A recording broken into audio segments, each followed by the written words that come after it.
Сәлеметсіздер ме оқушылар? Бүгін математикадан 4-ші сыныптың 104-ші сабақты қарастырамыз. Бұл қорытындылау тақырыбы екен. Енді сабақты бастамас бұрын подписаться батырмасын басып тіркеулеріңізді лайк, комментарий қалдыруларыңызды сұраймын. Енді бірінші есепті қарап тұрсақ, осы мәліметтер бойынша екі жай есеп құрастыр дейді. Бұл жерде Каспий теңізі туралы екен, оның ең үлкен көл екенін, солтүстіктен оңтүстікке дейінгі 1030 километр, шығыстан батысқа дейін 435 километр екендігі, Каспий теңізінің ауданы берілген екен. Және осы өткен ғасырдың 80 жылдарында ғалымдардың дерегі бойынша 380 мың итбалық болса, қазір олардың саны 110 мыңға жуық делінген екен. Енді осы мәліметтер бойынша жай есеп құрастырсақ, біріншісін былай деп құрастыруға болады. 80 жылдары Каспий теңізінде 380 мың итбалық болған. Қазір олардың саны 110 мың болып қалған. Қазір итбалық саны қаншаға азайып кеткен деп, яғни 380 мыңнан 110 мыңды азайтып, 270 мыңға азайып кеткенін көріп отырмыз. Енді жай есеп деген ол енді бір амалдық немесе екі амалдық есептер екенін білесіздер. Сондықтан осындай есеп құрастырамыз. Егер канал тиімді болса, ссылкасын достарыңмен бөлісулеріңді сұраймын. Енді екінші есепте Каспий теңізінің солтүстіктен оңтүстікке дейінгі қашықтығы 1030 километр, ал батыстан шығысқа дейінгі қашықтығы 435 километр болса, батыстан шығысқа дейінгі қашықтығы неше километрге қысқа деген жай есеп құрастыруға болады. Яғни 1030-дан 435-ті алып 595 километрге қысқа екенін көре аламыз.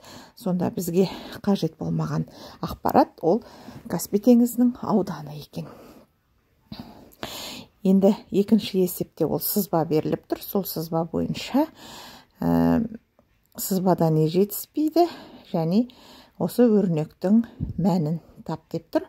Бұл есепте жылдамдық беріліп тұр, уақыт беріліп тұр, және ара қашықтық, бастапқы ара қашықтық беріліп тұр, соңғы ара қашықтықты тап дейді. Енді сызбаға дұрыстап қарап отыратын болсақ, яғни 12 сағат деген уақыт жазылмай қалған екен. Енді бұны шығару үшін міне екі жылдамдықты қосып уақытқа көбейту арқылы біз 612 километр олар бір-бірінен алыстағанын көре аламыз, есептей аламыз. Және осы 612-ге өздері алдында 215 километр алшақтықта болған соғыны қосатын болсақ, 827 километр олардың бір-бірінен қазіргі уақытта қашық тұрғанын көруге болады. Үшінші есепте ауылдан қалаға дейінгі ара қашықтығы 50 километр, ауылдан қалаға қарай 5 километр сағат жылдамдықпен жаяу жүргінші шықты. 2 сағаттан кейін оған қарама-қарсы бағытта 15 километр сағат жылдамдықпен велосипедші шықты дейді. Олар неше сағаттан кейін кездеседі деп сұралып тұр екен. Енді бұндай мәтінді есептерді міндетті түрде бірінші біз қысқаша берілгенін жазып аламыз. Яғни естен 50 километр, жаяу деген уақытты белгілеп аламыз.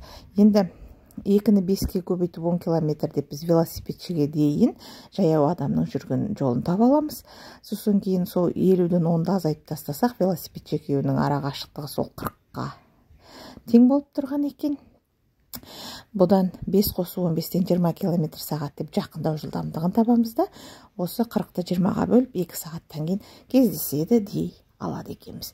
Енді төртінші есепте ара қашықтығы 75 километр болатын екі автобекеттен бір уақытта бір бағытта автобус пен машина жолға шықты дейді. Автобус 65 километр сағат жылдамдықпен, машина 80 километр сағат жылдамдықпен жүрді. 4 сағаттан кейін олардың ара қашықтығы қанша болады дейді. Яғни бұл жерде де біз өткен тақырыптарда өтіп кеткен жақындасу, қуып жету қозғалыс есептерін еске түсіретін боламыз. Яғни міне 80-нен 65-ті алып 15 километр сағат, яғни бірін-бірі қуып жету жылдамдығын қарастырады екенбіз. 15-ті 4-ке көбейтсек, бұл 60 километр, яғни қысқару ара қашықтығы шығады. Және осы 75-тен 60-ты азайтып тастасақ, 15 километр екеуінің ара қашықтығы 4 сағаттан кейін болатынын таба аламыз, және жауабы деп осы 15 километрді жазады екенбіз. 5-ші тапсырмада М қаласынан Н қаласына 3 жол, ал Н қаласынан X қаласына 2 жол шығады дейді. Н қаласы арқылы өтетін неше жол М қаласынан X қаласына әкеледі дейді. Биылғы жылы М және Н және X қалалар арасында тағы бір жолдан салынды дейді. Енді неше нұсқасы болды дейді.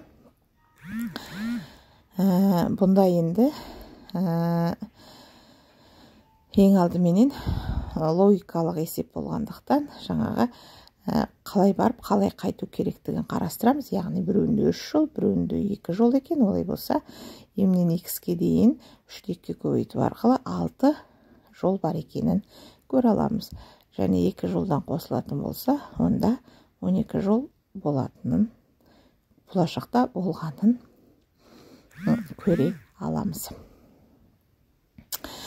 Енді бұл канал сіздерге жаңағы өтіп кетіп тапсырманы үлгермей жатсаңыздар, тоқтатып қоюға, артқа кейін қайтуға болады. Қателерді тап, амалдарды орындай отырып дұрыстығын тексер дейді. Енді бұл жерде 2 көбейту өрнегі және 1 бөлу өрнегі тұр екен. Бұлар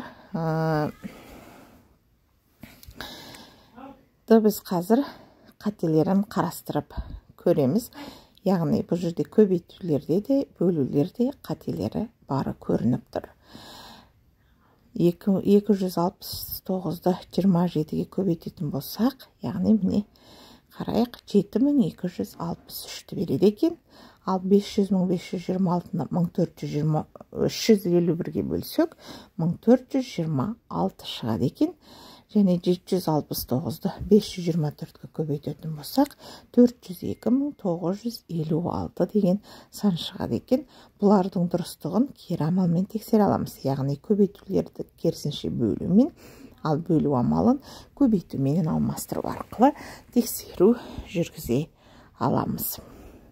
Жетіншісі, өлшеулер жүргізіп фигураның боялған бөлігінің ауданын тап.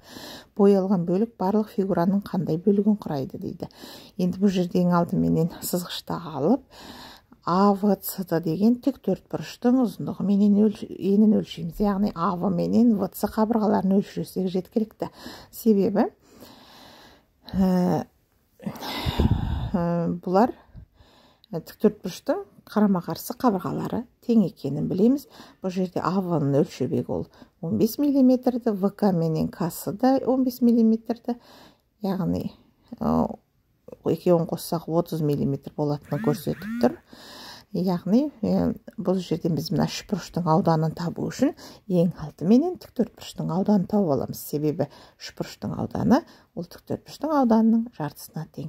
Олай болса, тік төртбұрышты біз 30-15-ге көбейтіп 450 мм квадрат екенін таба аламыз да, соны 2-ге бөлу арқылы 225 мм квадрат деп үшбұрыштың ауданын шығара аламыз.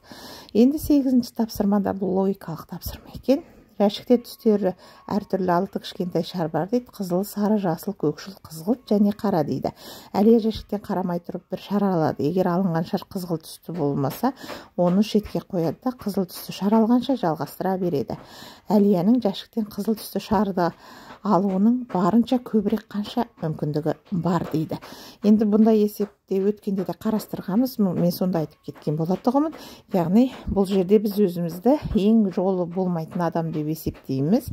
Яғни біз 6 шарды 6 рет аламыз, соның 5-еуінде біріншісінде қызыл түс түспейді деп есептейміз да, соңғы 6-шы мүмкіндігінде ол қызыл түседі деп есептеп, яғни қызыл шарды алудың 6 мүмкіндігі бар деген қорытынды жасаймыз. Бұл ықтималдыққа берілген есеп екен. Келесі 9-шы есепте әрбір қатардың заңдылығын анықта, әр қатарға 4 санынан жазып, қатарды жалғастыр дейді. Енді асын қарасақ 254, 250, 246 деген сандар беріліп тұр. Яғни бұлар бір-бірінен 4 санға азайып келе жатыр. Ал әсінде 128, 132, 136 деген сандар беріліп тұр. Керісінше бұл жерде 4 санға артып келе жатқанын байқауға болады. Олай болса біз қатарды былай жалғастырамыз. Асында 246-тан кейін төртті азайтып 242, 238, 234, 230 деп жазамыз.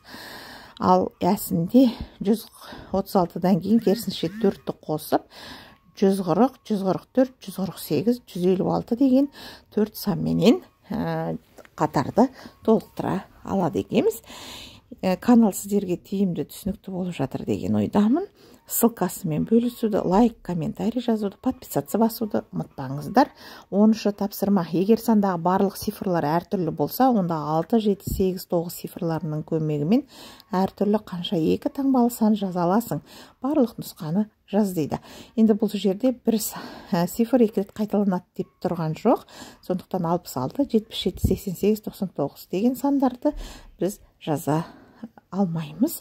Тек қана әртүрлі болатын нұсқаларын қарастырамыз. Олай болса 67, 68, 69, 76, 78, 79, 86, 87, 89, 96, 97, 98 деген барлығы 3, 12 нұсқасы 12 түрлі сан жазылатынымызды көрсетіп тұр. Осымен бүгінгі сабағымыз аяқталды. Сіздерге түсінікті болды деп ойлаймын.